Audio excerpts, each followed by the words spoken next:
আপনার discipline force, আর এটা হচ্ছে ইন্টেলিজেন্স এজেন্সি, আর এটা হচ্ছে অক্সিলারি ফোর্স। এটাকে আমরা খুব ভালো করে ডিফাইন করেছি, আমাদের সংবিধান, প্রচলিত মানবাধিকার আইন, সেগুলি দেখে আমরা ডিফাইন করেছি।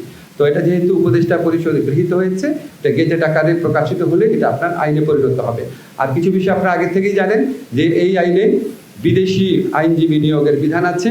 যে ইচ্ছা করলে প্রসিকিউশন, ডিফেন্স যে ইচ্ছা করবে আপনার ফরেন লয়ার নিয়োগ করতে পারবে।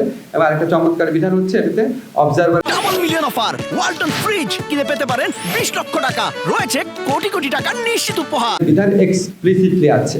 তো আন্তর্জাতিক বা দেশীয় হিউম্যান রাইটস অর্গানাইজেশন যে চায় এই বিচার শুদ্ধভাবে হচ্ছে কিনা, গ্রহণযোগ্যভাবে হচ্ছে কিনা, ওনারা এখন উপস্থিত থেকে এটা মনিটরিংয়ের কাজ করতে পারে, অবজার্ভ করতে পারে। আমাদের এখানে একদম মানে অল আউট অ্যাক্সেস দেওয়া আছে।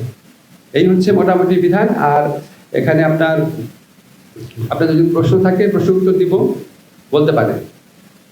মানে বিচার কার্য শেষ হওয়ার আগেই, বিচার কার্য চলাকালীন সময় কোনো পক্ষ যদি প্রশ্ন উত্থাপন করে যে এই মামলাটা এই আদালতে চলতে পারে কিনা, বা এই আদালত যদি, এই ট্রাইব্যুনাল যদি কারো বিরুদ্ধে অবমাননার অভিযোগ আনে, এই সমস্ত দুইটা ক্ষেত্রে ওনারা ইন্টারলোকিউটরি বা অন্তর্বর্তীকালীন প্রতিকার পাওয়ার জন্য পর্যন্ত আপিলের ডিভিশনে যেতে পারবে। আপিলের সুযোগ আরো বৃদ্ধি করা হয়েছে। এটা আমরা আগে ক্লিয়ার করেছি। আমাদের দেশের আইনে মানে শত শত বছর ধরে আইনে ডেথ সেন্টেন্সের বিধান আছে। আমরা কোনো নতুন বিধান করি নাই।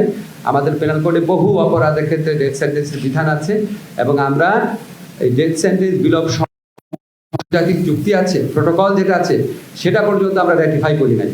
কাজেই ডেথ সেন্টেন্স এটা বিলুপ্ত করার মতো কোনো আইনগত বাধ্যবাধকতা বা আমাদের যে আইনগত যে সংস্কৃতি, সেই সংস্কৃতির সাথেও এই ধরনের প্রশ্ন বা এই ধরনের দাবি এটা সঙ্গতিপূর্ণ না। এটা আমরা ইন্টারন্যাশনাল যারা ফোরাম আছে তাদেরকে ভেরি ক্লিয়ারলি আমরা বলেছি। আপনি প্রথম যেটা বললেন, ভাই বিচারই তো শেষ হয় না, শাস্তি পাবে কিভাবে?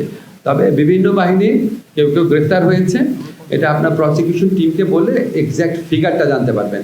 তবে বিভিন্ন বাহিনীর কর্মচারী পর্যায়ে কেউ গ্রেফতার হয়েছে, এটুকু আমি জানি।